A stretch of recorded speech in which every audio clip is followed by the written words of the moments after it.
Samedi 8 janvier, un nouveau duo de champions a été sacré dans la Ligue des Maestros, une compétition inédite entre les 10 plus grands maestros de N'oubliez pas les paroles. Lors d'un entretien accordé à Télé Loisirs samedi 7 janvier, Christopher est revenu sur son expérience au sein de l'émission. Chaque année, les champions de N'oubliez pas les paroles s'affrontent dans la Ligue des Maestros afin de désigner le meilleur d'entre eux. Parmi eux on retrouve le jeune Christopher, qui a été appelé in extremis pour participer au programme en 2023.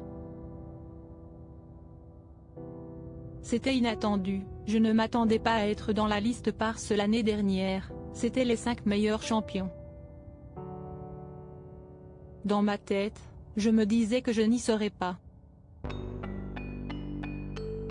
Puis, quand on m'a appelé et qu'on m'a dit que la formule avait changé, qu'on jouait par équipe, j'étais vraiment heureux de retourner voir Nagui, a-t-il expliqué lors d'un entretien accordé à Télé Loisirs. Il n'y avait pas de stress.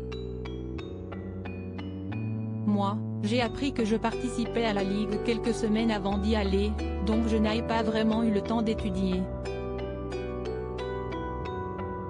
Quand j'ai su que je participais à la Ligue, pendant 2 ans j'ai quand même essayé d'étudier un peu plus pour être bien préparé, mais je n'étais pas stressé du tout, parce que j'étais déjà trop content d'y participer, a-t-il ajouté.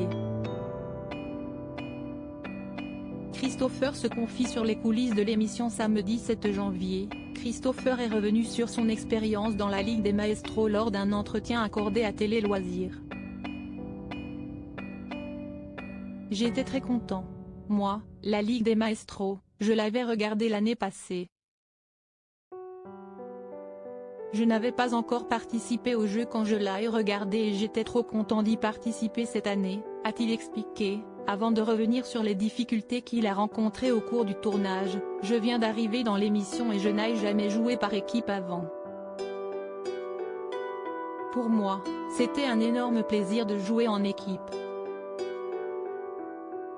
Le fait de jouer par équipe, ce n'est pas du tout pareil que quand vous jouez tout seul et justement, c'est ça qui est génial. On se soutient, on s'entraide. Il y a une cohésion.